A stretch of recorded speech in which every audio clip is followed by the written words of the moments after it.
Bonjour. Aujourd'hui dans Penlight Click, l'histoire de la technologie de l'information.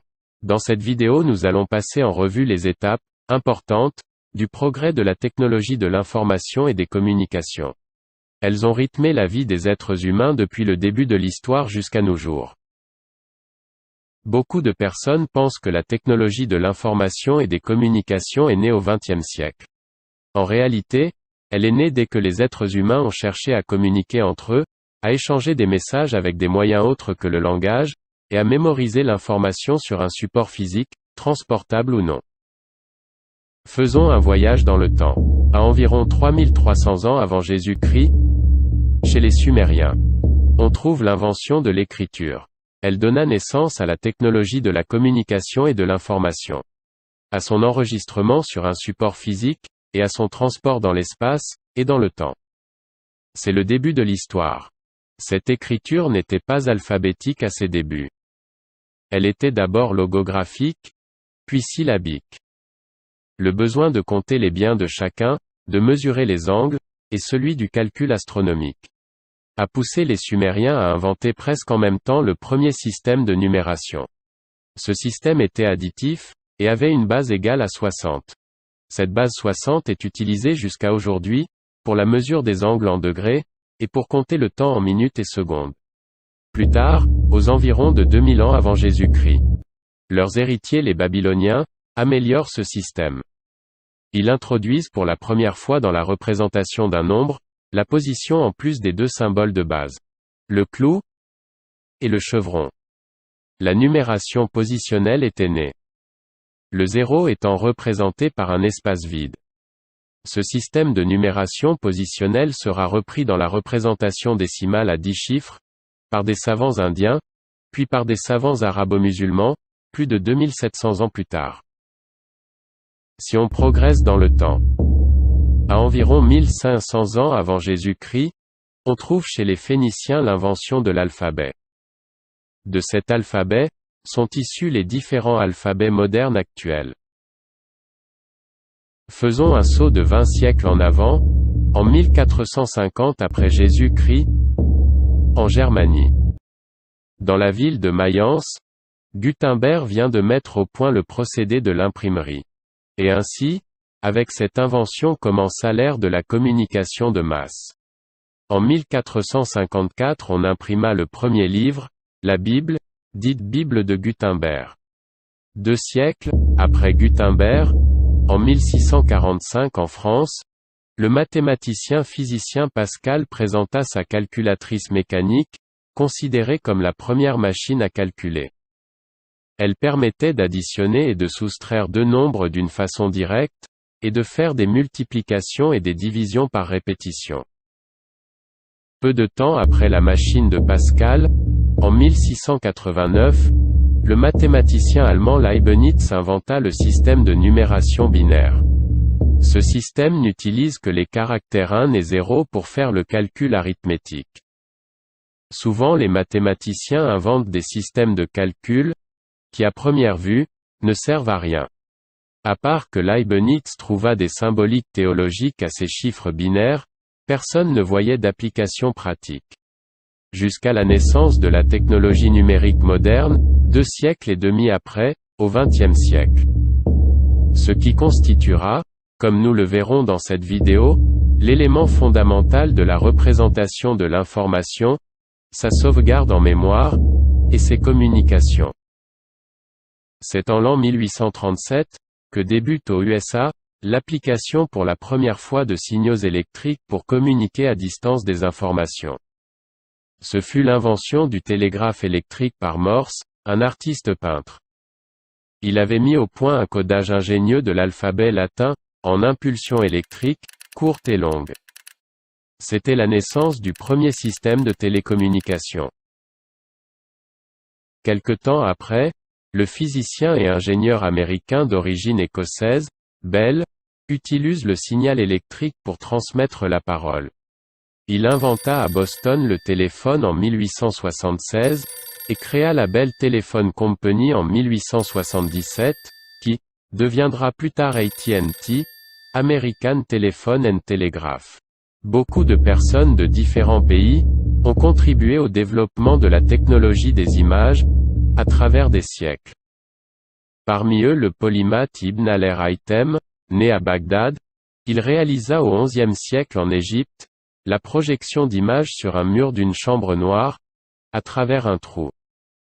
Au début du XIXe siècle, des chimistes et ingénieurs, tels que Niepce en 1820 et Daguerre en 1835, en France, Talbot en 1839 en Angleterre, ont développé des procédés photographiques de fixation chimique des images, sur une plaque sensible, grâce à des appareils chambre noire portables. Mais l'invention du film photographique comme négatif par Eastman en 1885 aux USA, boosta la photographie, qui devient accessible à tout public. Après avoir fabriqué du film en papier, il passa au celluloïd en 1889, qu'il utilisa pour son premier appareil photo, qu'il nomma le Kodak. À partir du début du XXe siècle, commence une révolution technologique dans tous les domaines, particulièrement dans le domaine de la technologie de l'information et des communications. En 1901, l'ingénieur italien Marconi réalisa la première transmission radio entre le Canada et l'Angleterre. En 1925, l'ingénieur écossais Baird, utilisant un disque mécanique de décomposition d'images, inventé en 1885 par le technicien allemand Nipkow, il réalisa la première transmission d'images mobiles. Mais, la télévision ne put se développer que grâce à l'utilisation du tube cathodique, inventé en 1887 par le physicien allemand Braun. Le premier système de télévision électronique, entièrement fonctionnel et complet, avec récepteur et caméra, fut produit par l'inventeur Farnsworth aux USA en 1927. L'époque moderne débute en 1943, par la construction aux USA des premiers calculateurs numériques programmables. Ce type de calculateur utilise pour la première fois le codage binaire. Cette année-là, constitua le point de départ de la révolution numérique, qui va toucher rapidement en quelques décennies, tous les domaines de la vie. L'industrie sous toutes ses formes, civile et militaire, la science, les télécommunications, l'enseignement, la médecine, le management, l'audiovisuel et les médias, l'économie et les finances, le commerce, les arts et les métiers, la stratégie, civile et militaire, la prise de décision, les calculs de prédiction et de projection dans le futur, les services, les communications sociales, etc. Nous allons énumérer quelques étapes importantes de ce développement, qui ne cesse de s'accélérer. Le premier événement majeur, fut donc la construction de l'ENIAC, Electronic Numerical Integrator and Computer, pour des besoins militaires, par Moseley et Eckert à l'université de Pennsylvanie, qui débuta en 1943. Et il était mis en service en 1945. ENIAC a utilisé le câblage, le recablage, et des commutateurs. Pour la programmation. Il avait au début, une simple mémoire RAM de 20 mots binaires seulement, de 10 bits chacun, formée de registres électroniques à tubes à vide. Il utilisait environ 18 000 tubes à vide en tout, et occupait plus de 93 mètres carrés, et il pesait 30 tonnes. On lui ajouta plus tard une mémoire à tore magnétique d'une capacité de 100 mots.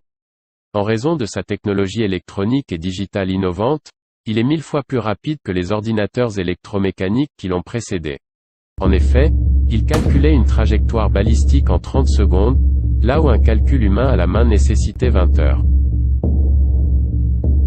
En 1945, le mathématicien von Neumann propose une architecture générale pour la construction des ordinateurs. Celle-ci a une unité centrale de traitement, CPU, qui contient une unité arithmétique et logique, ALU, une unité de contrôle, CU, et des registres, pour l'exécution instruction par instruction d'un programme, chargé dans une RAM, mémoire vive, après son transfert avec les données à partir d'une mémoire de masse secondaire externe, non volatile, appelé aujourd'hui hard disk. Très rapidement, la technologie fait un saut qualitatif grâce à l'invention du transistor par Brétain et Bardeen en 1948. Ce dispositif à semi-conducteur de petite taille, et plus rapide, remplace le tube à vide, les commutateurs électromécaniques, les tors magnétiques. Il ouvre la voie à la miniaturisation des circuits électroniques, en augmentant considérablement leur performance en vitesse de calcul. Ainsi, le TRADIC, pour Transistor Digital Computer, fut le premier ordinateur transistorisé, il a été construit aux USA en 1954. Par la suite, l'intégration de plusieurs transistors sur une puce de silicium semi-conducteur permet de fabriquer des circuits logiques électroniques complexes, sur une petite surface. Elle donna naissance en 1958 aux circuits intégrés dans les ateliers de Texas Instruments. Ce processus de miniaturisation, de plus en plus petit, va intégrer sur une petite surface des fonctions de plus en plus complexes pour le traitement de l'information. La taille réduite des circuits intégrés, leur poids et leur consommation énergétique réduite par rapport aux transistors discrets, ont poussé à leur utilisation à partir de 1962 dans des ordinateurs. L'un des premiers ordinateurs utilisant les circuits intégrés, dit « Solid Logic Technology », mis sur le marché en 1965, fut l'IBM 360. À ses débuts, il pouvait déjà exécuter jusqu'à 34 000 instructions par seconde, avec une mémoire de 8 à 64 kilobytes. On porta ses performances en 1967 à 16 millions d'instructions par seconde, avec une mémoire principale jusqu'à 8 mégabytes. Mais l'étape cruciale de la miniaturisation arriva avec la fabrication des circuits intégrés à grande échelle, VLSI. Aujourd'hui, un circuit intégré de la taille d'un timbre-poste peut contenir plus d'1 milliard de transistors. Ils peuvent intégrer une unité centrale entière, même plus tard une mémoire RAM interne, appelée mémoire cache, et un processeur graphique, sur une même puce de silicium.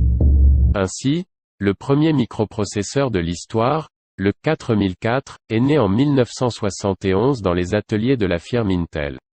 Ses performances paraissent aujourd'hui modestes, avec ses 3000 transistors intégrés, il exécute 60 000 opérations par seconde. Aujourd'hui, 2021, le dernier processeur Intel Core i9 intègre environ 4 milliards de transistors. Il est doté de 24 MB de mémoire cache, d'une fréquence pouvant atteindre 5 GHz, capable d'exécuter des milliards d'opérations par seconde. Ce qui lui donne une grande puissance graphique pour les jeux et la réalité virtuelle, sans ralentissement. L'invention du microprocesseur a permis le démarrage du processus de développement des ordinateurs personnels, puis plus tard celui des téléphones mobiles. Il y a eu l'Apple II en 1977, le PC compatible d'IBM en 1981, le premier ordinateur portable, appelé laptop, X80 d'Epson en 1981 aussi, le téléphone mobile de poche en 1992, et enfin le smartphone, avec le premier iPhone d'Apple en 2007. Le développement extraordinaire de la technologie de l'information n'est pas dû seulement à la technologie du matériel appelé hardware, mais aussi au développement du logiciel appelé software. Un logiciel est constitué de programmes. Un programme est une suite d'instructions, exécutées instruction par l'unité centrale, ou CPU, comme nous l'avons déjà vu dans l'architecture de von Neumann. Une instruction définit une tâche qui peut être un test logique, un calcul, une impression d'un mot alphanumérique ou un transfert d'informations, une action graphique sur des pixels, la génération d'un mouvement ou d'un son. Le progrès de l'algorithmique, l'invention des langages de programmation de haut niveau, et les programmes, appelés compilateurs et interpréteurs, qui les traduisent en langage machine binaire, seuls compris par l'unité centrale d'un ordinateur, ont facilité l'écriture des logiciels complexes, et leur transportabilité d'une machine à une autre. Les 3 premiers langages de programmation ont été développés dans les années 1950, le Fortran, pour Formula Translator, spécialisé dans les calculs scientifiques, Lisp, pour List Processor, spécialisé dans le traitement des listes, COBOL, pour Common Business Oriented Language, spécialisé dans la programmation d'applications de gestion.